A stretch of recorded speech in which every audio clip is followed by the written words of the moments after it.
Okay, let's start with the question bank. Question number 1. The type of monohalogen derivative in which halogen atom is bonded to sp3 hybridized carbon atom. sp3 hybridized carbon atom है, कल ही जो पढ़ा था उसमें ये solve हो चुका है already bye the way, right. एक है पहला अल्काइल हैलाइड. सपोज करो मैं ये अल्काइल हैलाइड ले लेता हूँ. Second option is allylic halide. कल सिखाया था आपको अलाइलिक हैलाइड क्या होगा. CH2 डबल बॉन्ड CH, फिर यहाँ पे CH3 और यहाँ पे ये हैलाइड होगा. आप लोग मुझे प्लीज 2 मिनट का जरा ब्रेक दे दो. बस ये 2 मिनट में आवाज बंद हो जाएगी, फिर मैं रीस्टार्ट करता हूँ. तब तक मैं ये ऑप्शंस लिख ले रहा हूँ.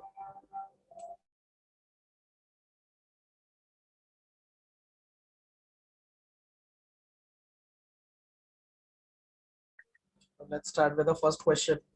तो फर्स्ट क्वेश्चन में क्या बोला था उसने, डबल बॉन्ड के बाद वाला sp3 हाइब्रिडाइज्ड कार्बन एटम पे वो होना चाहिए, राइट. हाँ. के अंदर है ऑप्शन सी में. क्वेश्चन थोड़ा सा एम्बिगुअस है. अगर मैं इस क्वेश्चन को थोड़ा सा और अगर डिटेल में लेकर जाऊं तो मेरे हिसाब से ये क्वेश्चन कंप्लीट नहीं है. भले आप इसका आंसर निकाल लो, बट अगर इसको इस एंगल से सोचा जाए तो इसका एक ऑप्शन फोर्थ भी राइट है, क्योंकि फोर्थ में भी हैलोजन उसी sp3 पे है which is next to carbon carbon double bond. ये रहा कार्बन कार्बन डबल बॉन्ड. हाँ. के बाद ही है ना वो भी.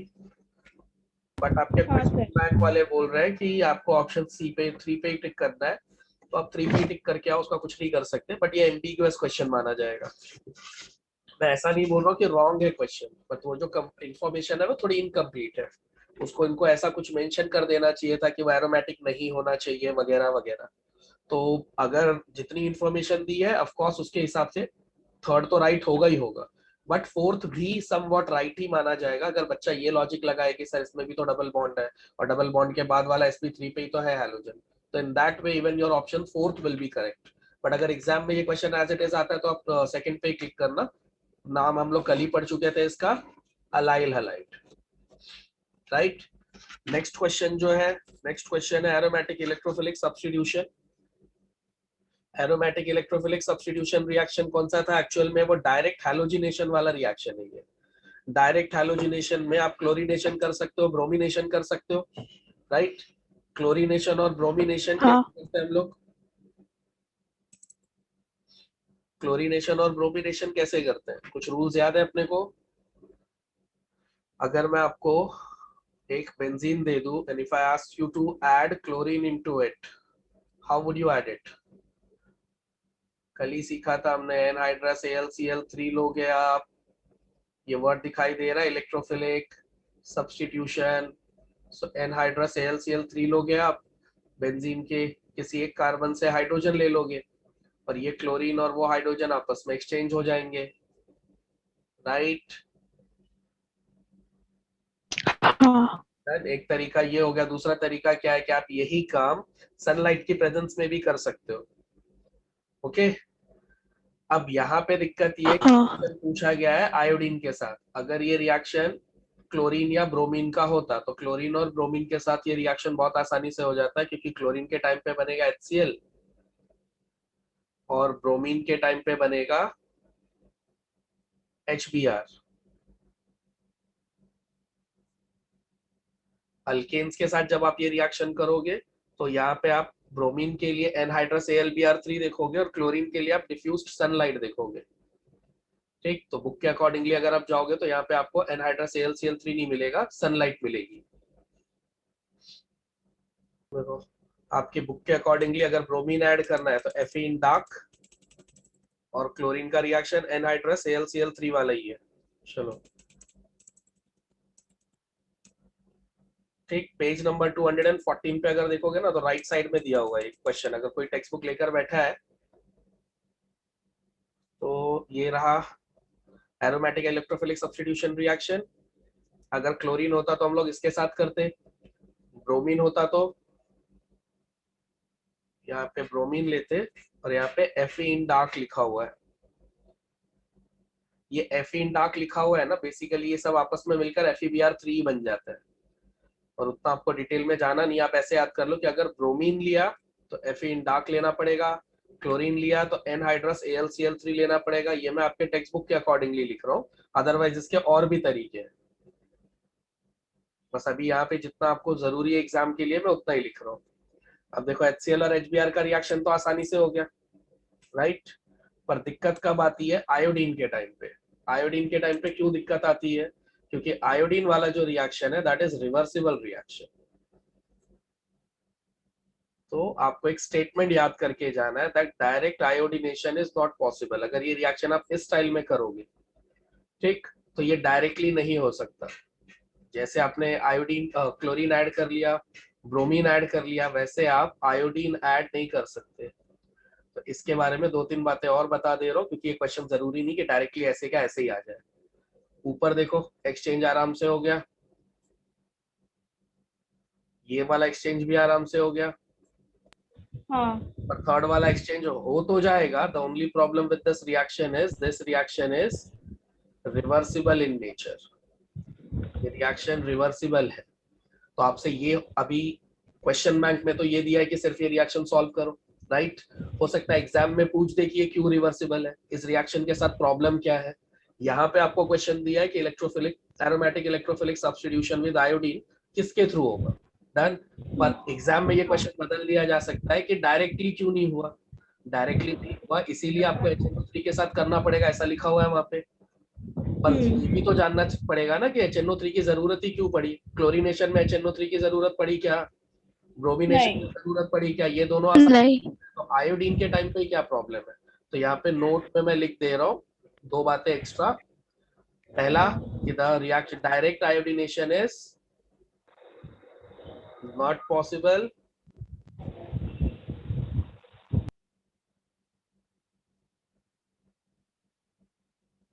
as it is reversible in nature.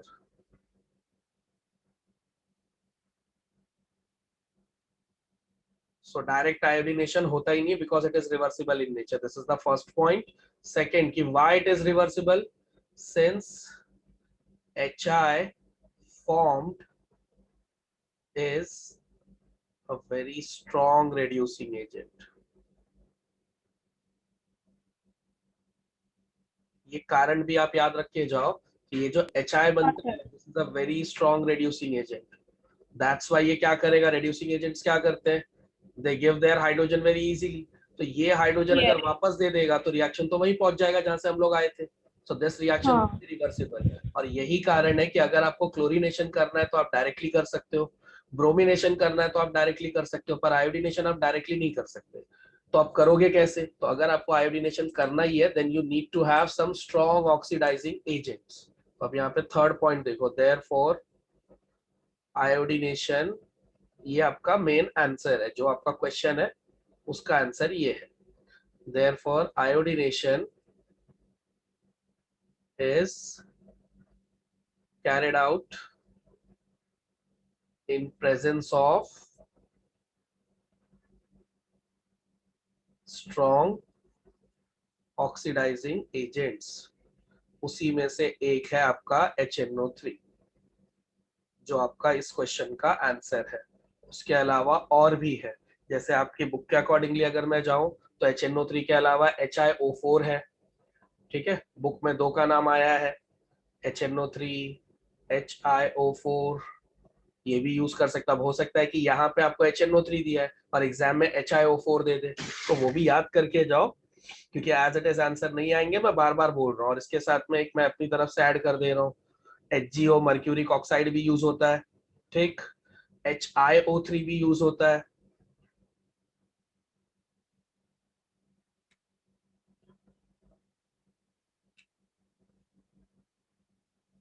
और मुझे बुक में 2 से 3 प्रिंटिंग मिस्टेक लग रहे हैं, क्योंकि मैंने अभी तक जो पढ़े थे वो HNO3 है, HgO है और HiO3 है।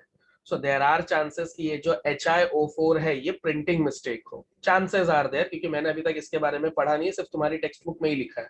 पुरानी बुक्स में भी HNO3, HiO3 और HgO ही होता था। अब HiO4 के बारे में मुझे पढ़ना पड़ेगा, उसके बाद ही मैं कमेंट कर पाऊंगा कि वे राइट है कि नहीं। पर आप चारों ही याद करके चले जाओ, ठीक, क्योंकि अभी फिलहाल में तो इतना टाइम है नहीं कि मैं उसको ढूंढूं, मुझे और भी एक दो चीजें हैं जो नहीं जम रही है, तो मैं बता दे रहा हूँ, एग्जाम में आपका काम चल जाएगा। अगर HiO3 और HiO4 दोनों हो तो आप HiO3 पे टिक करना, क्योंकि ये पुरानी बुक से आता जा रहा है और ये बहुत सारी बुक्स में आएगा। तो इसके लिए तो मेरे पास प्रूफ है कि HiO3 तो कंफर्म यूज होता है। पर अगर HiO3 नहीं हो, सिर्फ HiO4 हो, तो आप टिक कर देना। अभी तो मुझे वो किसी क्वेश्चन कहीं पे भी किसी बुक में नहीं मिल रहा है, और ढूंढने का टाइम है नहीं। फिलहाल में आपका काम हो जाएगा इससे। पूरी कहानी समझ में आ गई? क्या प्रॉब्लम है? सर एरोमेटिक इलेक्ट्रोफिलिक सब्स्टिट्यूशन में chlorination is allowed, bromination is allowed, but iodination is not allowed. Why not allowed? Because reaction is reversible in nature. Why it is reversible in nature? Because जो HI form होगा, that is a very strong reducing agent, and since it is a very strong reducing agent, that's why it reduces iodobenzene back into the benzene. वो strong reducing agent है, तो वो iodobenzene को फिर से benzene बना देता है, तो रिएक्शन ऐसे फॉरवर्ड रिवर्स चलता रहेगा। डन? तो अगर आपको ये रिएक्शन करना ही है तो you will have to presence of HNO3, HiO3, HgO, HiO3। अगर आपको चाहिए, अगर आप बुरा ना मानो, तो मैं इन तीनों का आपको रिएक्शन लिख कर दे रहा हूँ, बिकॉज अगर इन्होंने पूछा है तो पॉसिबल है कि वो लोग रिएक्शन भी पूछे, हालांकि इस बार ये आपकी बुक से निकाल दिया है। There are very rare chances कि ये वाला है। जैसे अगर आप HgO के साथ रिएक्शन करोगे तो देखो इस स्टाइल में करोगे आप, 2C2H5 iodine, then HgI2 plus H2O, अगर आपको HgO यूज करना है तो। बट अगर आपको आयोडिक एसिड यूज करना है तो आप 2I2 plus HiO3, this is an iodic acid. अगर इसके थ्रू आप जाना चाहते हो तो आपको मिलेगा, अब ये देखो ये वाला आयोडीन इसके साथ जोड़ लो तो 5 आयोडीन हो जाएंगे ना, तो C2H5 आए, 5 के 5 आयोडीन यहाँ पे ऐड कर दिए, एंड देन साथ में बनेगा 3H2।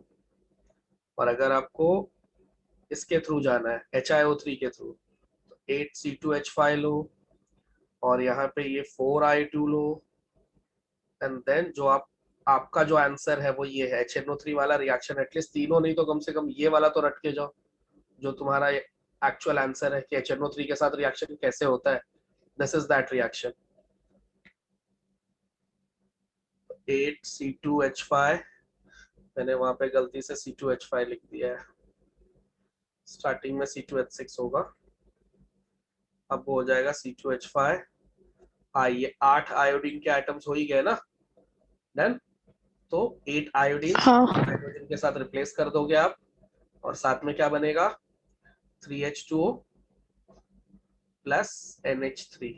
तो ये है वो रिएक्शन। अगर आपको जानना हो कि नाइट्रिक एसिड के साथ कैसे होता है reaction, so this is the reaction. ये प्रीवियस बुक में था, इस साल आपके सिलेबस से निकाल दिया है, पर उन्होंने क्वेश्चन बराबर पूछा है उसके ऊपर, सिर्फ रिएक्शन निकाला है। क्वेश्चन नंबर 2 हो गया। क्वेश्चन नंबर 3 मैंने कल ही सॉल्व करवा दिया था, राइट?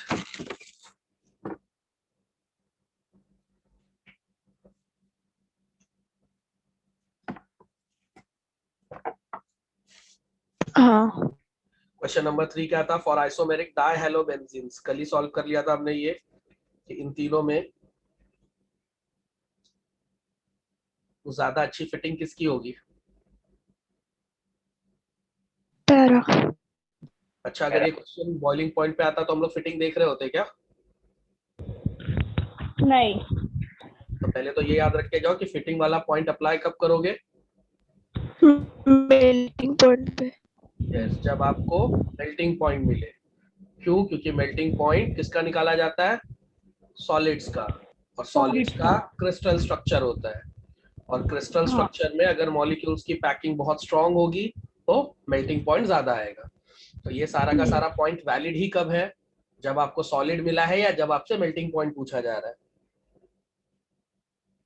तो इसका सबसे ज्यादा होगा। कल तो मैंने वैल्यू भी लिख कर दे दिया था ना,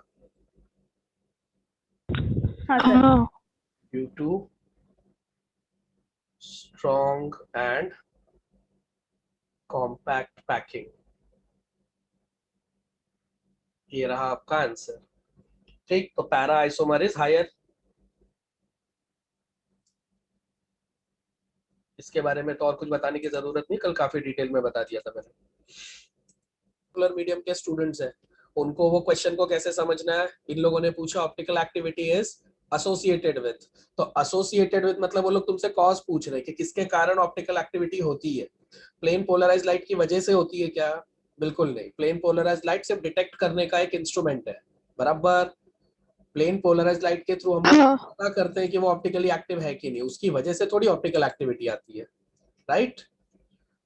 दूसरा, अकायरल कार्बन, अगर अकायरल कार्बन रहा तो फिर तो ऑप्टिकल एक्टिविटी आएगी ही नहीं, बराबर, क्योंकि ऑप्टिकल एक्टिविटी के लिए दो चीजें चाहिए होती है, कायरल कार्बन और दूसरा होता है absence of element of symmetry. Element of symmetry क्या होती है? एओएस, पीओएस, सीओएस करके मैंने वो वीडियो में बताया, यूट्यूब पे वीडियो आप लोग देख लेना। Axis of symmetry, plane of symmetry, line of symmetry. क्या करते हैं ये लोग?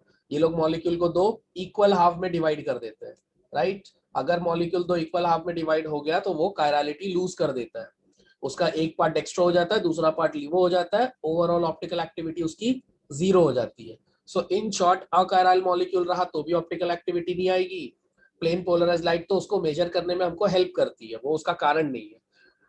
डी ऑप्शन है सुपर इम्पोजेबल मिरर इमेजेस, इससे तो आ ही नहीं सकती, क्योंकि हमने सिलेबस में इनैंटियोमर्स की डेफिनेशन पूछा है। अब यहाँ पे एक एडवाइस दे रहा हूँ, क्वेश्चन नंबर 3 में ऑप्शन नंबर डी क्या है? Super imposable mirror images. हो सकता है तुमको इसी क्वेश्चन को ऐसा ना पूछकर इनैंटियोमर्स की डेफिनेशन पूछ ले, तो ये याद करके जाना, ये जितने वर्ड तुम्हारे क्वेश्चन बैंक में है इससे रिलेटेड वो लोग कुछ भी पूछेंगे, एज इट इज ना पूछकर इसी के कोई और फॉर्म पूछ देंगे। जैसे अभी ऊपर बताया ना मैंने तुमको, ये HNO3 वाला जो रिएक्शन है, हो सकता है एग्जाम में रिएक्शन ना पूछ के बोल देंगे वो लोग कि क्यों HNO3 की गरज पड़ी। समझा? अभी क्वेश्चन बैंक में ऐसा पूछा हुआ है कि हाँ एग्जाम में हो सकता है पूछ देंगे कि HNO3 की जरूरत पड़ी ही क्यों। तो आपको मैंने इसीलिए रीजन भी लिख कर दे दिया है। चलो next, super imposable mirror image रहा तो ऑफकोर्स ऑप्टिकल एक्टिविटी नहीं आती है। ऑप्टिकल एक्टिविटी कब आती है? Non super imposable mirror image रहा तो। और उसी non super imposable mirror image को हम लोग क्या बोलते हैं? Enantiomers, right. तो ए हाँ और बी तो ऑप्शन होने से रहे, इन तीनों के कारण ऑप्टिकल एक्टिविटी नहीं आती। ऑप्टिकल एक्टिविटी किसकी वजह से आती है? 3D स्ट्रक्चर अगर रहा मॉलिक्यूल का तो ही आ सकती है ऑप्टिकल एक्टिविटी, क्योंकि 3D स्ट्रक्चर रहेगा तो वो सुपर इम्पोजेबल कभी नहीं होगा। मतलब कभी नहीं होगा नहीं बोलना चाहिए, मोस्टली उसके सुपर इम्पोजेबल होने के चांसेस बहुत कम हो जाते हैं। तो किसी भी मॉलिक्यूल का टेट्राहेड्रल स्ट्रक्चर जो कि उसका 3D इमेज होता है, वही उसके ऑप्टिकल एक्टिविटी से एसोसिएटेड होता है। सी दिस, यहाँ पे ये लाइन दिख रही है, कौन सी सर? ये देखो, 3 डायमेंशनल स्ट्रक्चर ऑफ मॉलिक्यूल, ठीक है। Yes sir. So Louis Pasteur, इन्होंने पहली बार ये, by the way Louis Pasteur ही पहले थे जिन्होंने डेक्स्ट्रो और लिवो को अलग करके भी दिखाया था। तो केमिस्ट्री में तो खैर इनका नाम बहुत बड़ा है, तो यही थे जिन्होंने डेक्स्ट्रो लिवो को सेपरेट करके दिखाया। अभी अपने को सिर्फ ये देखना है कि तुम्हारे क्वेश्चन का आंसर ये रहा, optical activity is associated with certain type of 3 dimensional structure of molecules. ठीक, इन्होंने इनैंटियोमर टर्म्स भी दिया था, अब ये भी याद करके जाओ, एक इन्फॉर्मेशन एक्स्ट्रा याद कर लो, कभी पूछ ही दिया तो। मिल गया आंसर क्वेश्चन नंबर 4 का? Yes sir. हाँ सर। चलो let's move on to question number 5। क्या दिया है क्वेश्चन नंबर 5 में? क्वेश्चन नंबर 5 अगर आप लोगों ने चैप्टर का स्टार्टिंग का सब प्रिपरेशन पढ़ा होगा वगैरह वगैरह, तो ये 2 मिनट में आप इसका आंसर दे दोगे। क्वेश्चन नंबर 4 हो गया,